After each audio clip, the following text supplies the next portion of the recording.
Hello dear friends, HS education call में आपका स्वागत है। पिछले वीडियो में हम कपास के बारे में पढ़े थे। आज हम उसी कपास के मैन्युफैक्चरिंग के बारे में पढ़ेंगे कि सूती निर्माण की प्रक्रिया कैसे की जाती है। तो आज का हमारा टॉपिक है सूती वस्त्रों की निर्माण प्रक्रिया। आज का टॉपिक क्या है? आज का टॉपिक है सूती वस्त्रों की निर्माण प्रक्रिया।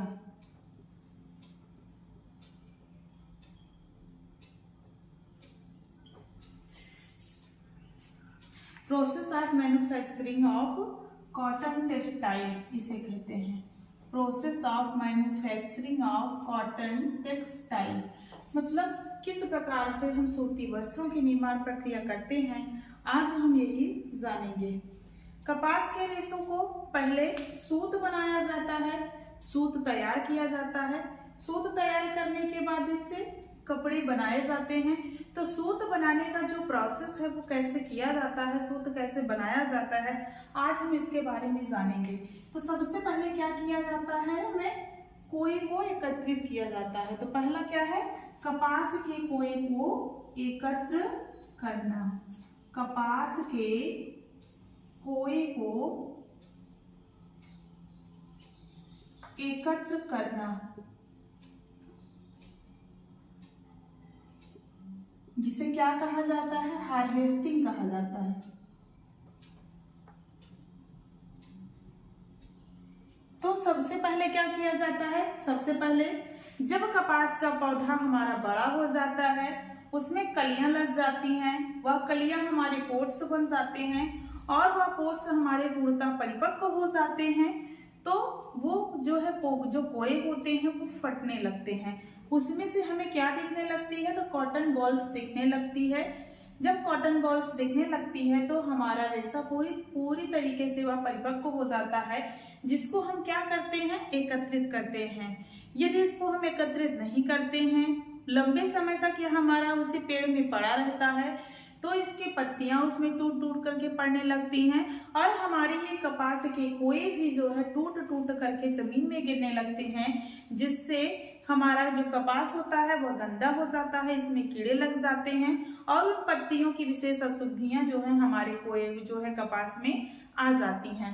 और जब हमारा फसल परिपक्व हो जाता है, पूरी तरीके से पक जाता है, तो सूर्य का ताप भी इस पर पड़ता है, जिससे जो कपास का रंग हो जाता है वो बदरीन हो जाता है, हल्का हो जाता है, जो कि अच्छे किस्म की कपास नहीं मानी जाती है।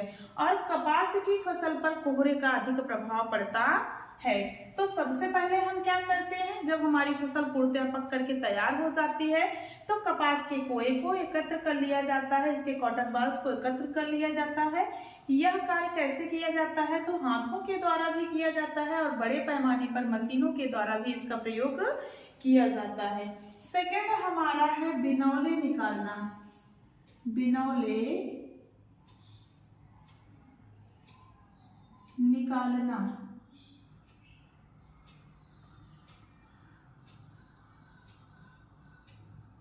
बिनौले निकालने को क्या कहा जाता है, इसे जो है कहा जाता है गिनिंग।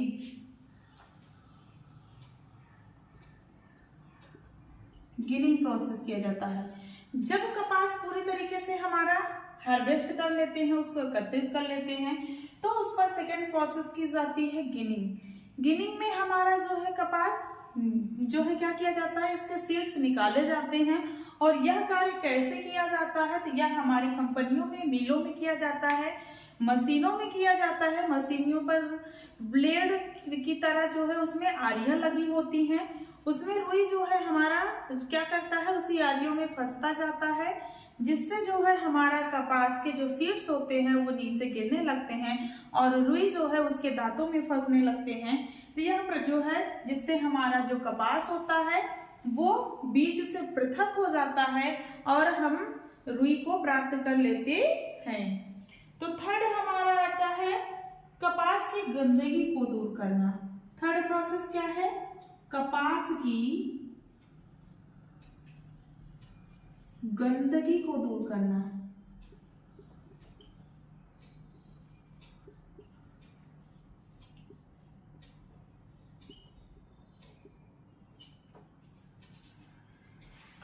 गंदगी को दूर करना, जिसे क्या कहा जाता है, जिसे कहा जाता है स्क्रैचिंग।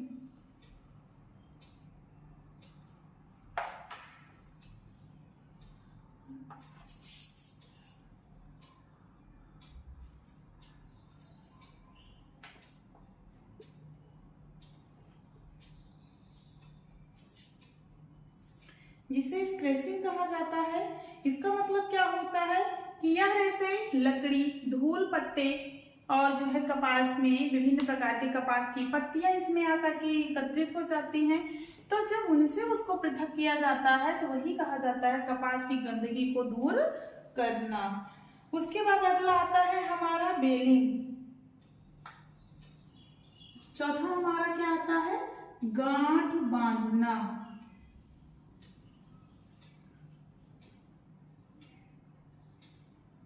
गांठ बांधना, जिसे क्या कहा जाता है, बेलिंग प्रोसेस। अब गांठ कैसे बांधा जाता है, जब कपास से उसकी गंदियों को दूर कर दिया जाता है तो कपास की जो रुई होती है उससे सीट अलग हो जाते हैं। तो इस रुई को लोहे के पत्थर में छोटा छोटा इसे बंडल बनाया जाता है, जिसे बेलिंग प्रोसेस कहा जाता है। उसके बाद बंडल बना करके इसके जो टीन का चादर होता है, लोहे की चादर होती है, उसमें रुई को जो है बंडल बना करके इसे टाट पट्टी से बांध दिया जाता है। क्या है, गांठ बांधना, बेलिंग। बेलिंग प्रोसेस क्या होता है, इसमें हमारे रुई को एक बंडल की शक्ल दे करके उसे लोहे के चादरों में बांध दिया जाता है और उसको बांधा किससे जाता है, तो टाट से बांध दिया जाता है। अब जो हमारी रुई होती है वह पूर्णतः मिल में जाने के लिए तैयार होती है और इसे मिल में भेजा जाता है। उसके बाद हमारा आता है क्या, पांचवा, गांठों को खोलना और मिलाना। गांठों को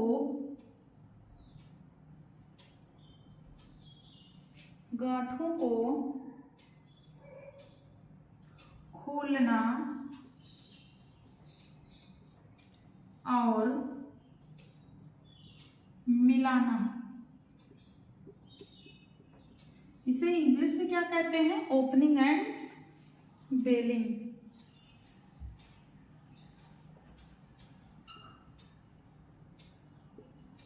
ओपनिंग एंड बेलिंग।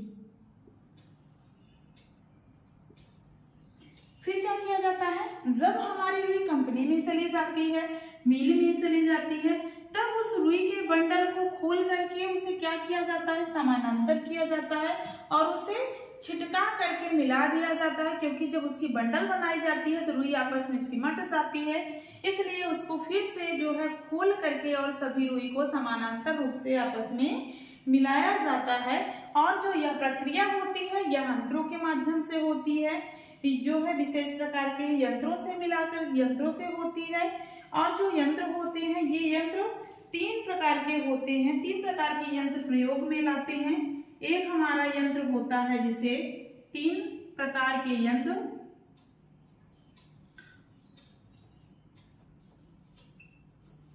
प्रयोग में लाते हैं। एक ब्रेकर होता है, सेकेंड क्या होता है, ब्रेकर होता है सेकेंड मध्यवर्ती होता है और तीसरा क्या होता है, फिनिशर होता है। फिनिशर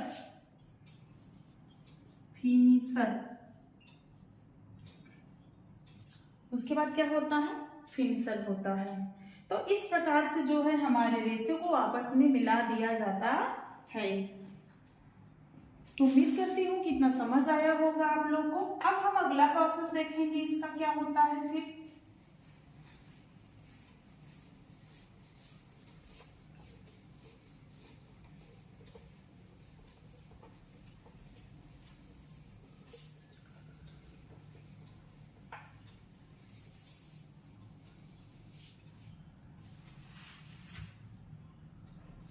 अगला होता है रुई धुनना। छठवां, रुई धुनना, जिसे इंग्लिश में क्या कहा जाता है, तो कार्डिंग कहा जाता है। अब हमारी रुई में विभिन्न प्रकार की जो अशुद्धियां होती हैं उन अशुद्धियों को हटाया जाता है, निकाला जाता है, रेशों को पूरी तरीके से सुलझाया जाता है। यह प्रक्रिया कैसे की जाती है? तो मशीनों में की जाती है। इस प्रक्रिया के द्वारा जो हमारे निम्न कोटि के रेशे होते हैं वे अलग हो जाते हैं, जो अच्छी किस्म के रेशे होते हैं वे अलग हो जाते हैं, और अच्छे किस्म के रेशों से हमारा जो है क्या है, कपड़ा बनाया जाता है। उसके बाद अगला हमारा क्या आता है? कॉम्बिंग, कंघी करना आता है। अगला कंघी करना। कॉम्बिंग क्यों किया जाता है? तो कॉम्बिंग किया जाता है रेशों को, कॉम्बिंग रेशों को समानांतर करने के लिए उसमें कॉम्बिंग की जाती है। कॉम्बिंग करने से हमारे जो छोटे रेशे होते हैं वो अलग हो जाते हैं, और बड़े रेशे जो होते हैं वे अलग हो जाते हैं, जो है जिनसे जो हमारे लंबे रेशे होते हैं उनसे उच्च कोटि के वस्त्र तैयार किए जाते हैं, और जो हमारे कम अच्छे रेशे होते हैं उनको ताप और दाब के माध्यम से बनाया जाता है और उनको निम्न कोटि का वस्त्र तैयार किया जाता है। तो कॉम्बिंग का मतलब होता है कि रेशे को समानांतर करने के लिए मशीन में विभिन्न प्रकार के जो है उसमें दांतेदार एक ब्लेड लगी होती है जिससे रेशे को कॉम्बिंग की जाती है। उसके बाद अगला है हमारा पोनी बनाना। पोनी बनाना जिसे क्या कहा जाता है? स्लीवरिंग कहा जाता है। पोनी बनाना जिसे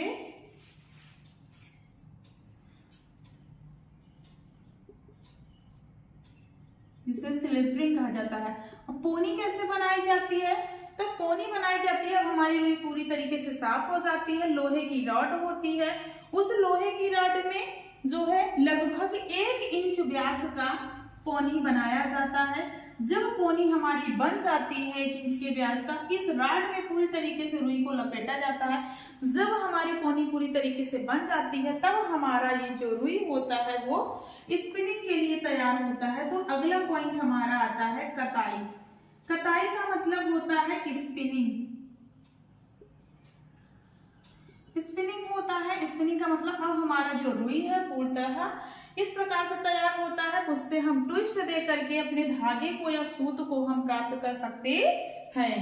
यह प्रक्रिया कैसे की जाती है? तो पहले तकली और चरखा से हाथों से की जाती थी, परंतु अब मशीनों का आविष्कार हुआ है तो स्पिनिंग का कार्य हमारे मशीनों से किया जाता है। अब इसके बाद हमारा क्या आएगा? स्पिनिंग के बाद, स्पिनिंग के बाद फिर अगला आता है हमारा वीविंग, बुनाई।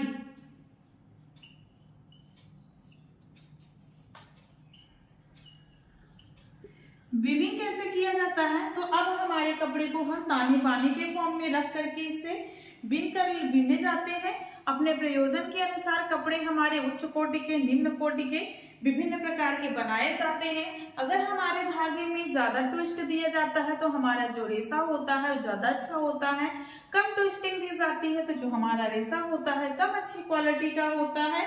अब इस प्रकार के हमारे जो है सूत के रेशे से विभिन्न प्रकार के वस्त्र बनाए जाते हैं। जैसे क्या क्या बनाया जाता है? जैसे दुसूती वस्त्र तैयार किए जाते हैं, मलमल के लॉन्ग क्लॉथ तैयार किए जाते हैं, और क्या तैयार किया जाता है इससे? तो कैम्ब्रिक तैयार किया जाता है। विभिन्न प्रकार के इससे वस्त्र हमारे क्या है तैयार किए जाते हैं। उसके बाद हमारा अगला क्या आता है? तो परिष्कृत आता है। अब हमारा जो है कपड़ा बुन करके तैयार हो जाता है तो उसको परिष्कृत किया जाता है, क्योंकि उस कपड़े में विभिन्न प्रकार की क्या होती हैं? अशुद्धियां होती हैं, तो उस पर फिनिशिंग परिसज्जा की जाती है। फिनिशिंग। अब ये जो फिनिशिंग परिसज्जा की जाती है विभिन्न प्रकार से की जाती है। जैसे सेंफोराइजिंग की जाती है। तो सेंफोराइजिंग से क्या होता है कि जो कॉटन का हमारा कपड़ा होता है वो सिकुड़ता नहीं है। उसके बाद से मर्सराइजिंग परिसज्जा की जाती है। तो जो हमारा कपड़ा जो है खुरदुरा होता है उसमें चिकनाहट आ जाती है, कपड़ा हमारा सॉफ्ट हो जाता है, तो मर्सराइजिंग परिसज्जा की जाती है। उसके बाद जो है इसमें टेंडरिंग की जाती है। इस प्रकार के विभिन्न प्रकार की परिसज्जाएं हमारे कपड़ों पर की जाती हैं।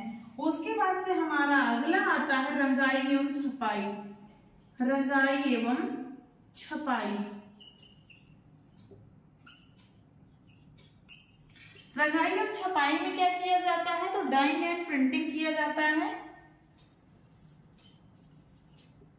Dying and printing.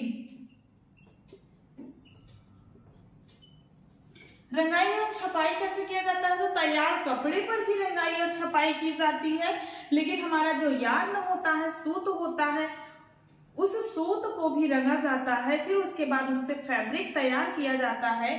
तो ये हमारा जो टॉपिक है, ये कपड़े बनाने का प्रोसेस होता है। इस प्रकार से रंगाई और छपाई करके हम विभिन्न प्रकार के डिजाइन से वस्त्र निर्माण कर सकते हैं, जिसमें विभिन्न प्रकार की छपाई की जाती है। जब आप छपाई टॉपिक को पढ़ोगे तो जानोगे, ब्लॉक प्रिंटिंग होती है, ठप्पा छपाई होती है, रोलर छपाई हमारी होती है, डुप्लेक्स छपाई होती है, और उधक छपाई होती है, बाटिक प्रिंटिंग होती है। इस प्रकार से विभिन्न प्रकार की छपाई की जाती है। तो ये आज का हमारा टॉपिक क्या था?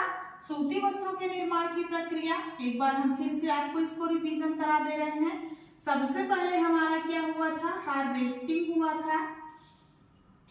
हार्वेस्टिंग का मतलब हम कोए को एकत्र कर लिए थे। सेकंड पे हमारा क्या हुआ था? तो सेकंड पे हम गिनिंग प्रोसेस किए थे। गिनिंग का मतलब है कि बिनौले निकालना। हमारा जो रेशा था उससे हम बीज को निकाले थे उसके बाद हमारा थर्ड प्रोसेस क्या था? तो थर्ड हमारा था कपास की गंदगी को हम दूर किए थे, तो स्क्रैचिंग था। उसके बाद हमारा चौथा क्या था? स्क्रैचिंग का मतलब होता है कि कपास की गंदगी को दूर करना, इसकी जो अशुद्धियां थी, गंदगी थी, उसको दूर किया गया था। उसके बाद हमारा क्या था? उसके बाद हमारा गांठ बांधने का काम किया गया था, तो बेलिंग किया गया था। फिर बेलिंग के बाद अब गांठ बांध दिया गया है तो मिल में जाएगी, तो बेलिंग के बाद फिर हमारा क्या किया गया था?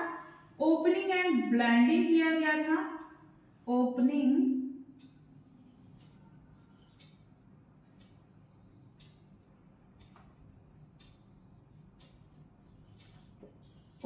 And blending.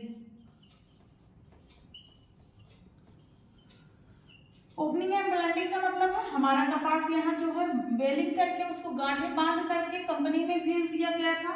फिर वह कंपनी में जाता है तो उसको खोला जाता है और फिर से उसको एक जो है छिटका करके पूरे कपड़े पूरे रेशे को आपस में मिला दिया जाता है। बेलिंग का मतलब होता है मिलाना, उसको मिला दिया जाता है। फिर उसपे क्या किया जाता है? फिर उसपे कार्डिंग किया जाता है। कार्डिंग किया जाता है। और ये जो कार्डिंग है, अगर एक बार में अशुद्धियां नहीं दूर होती हैं तो इसको डबलिंग किया जाता है, मतलब दूसरी बार भी इसकी धुनाई की जाती है। तो कार्डिंग एंड डबलिंग प्रोसेस इस पे की जाती है। उसके बाद क्या किया जाता है? तो कॉम्बिंग किया जाता है।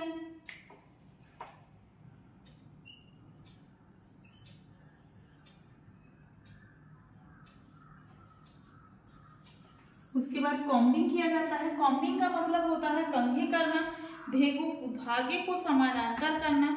फिर उसके बाद कॉम्बिंग करने के बाद क्या होता है? तो कॉम्बिंग करने के बाद होता है, कॉम्बिंग करने के बाद सिलेवरिंग आता है। सिलेवरिंग आता है। फिर सिलेवरिंग के बाद क्या आता है? तो सिलेवरिंग के बाद हमारा आता है स्पिनिंग आता है। स्पिनिंग आता है। फिर स्पिनिंग के बाद क्या आता है हमारा? तो वीविंग आता है। वीविंग के बाद क्या आता है? तो फिनिशिंग आता है।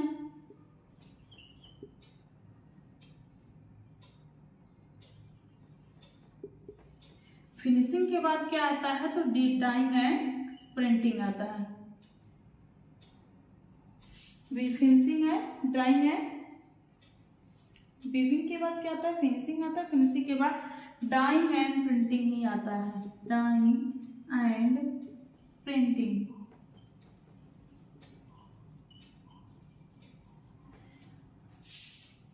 हार्वेस्टिंग का मतलब है हम कोए को एकत्र करेंगे। गिनिंग का मतलब है बिनौले निकालेंगे।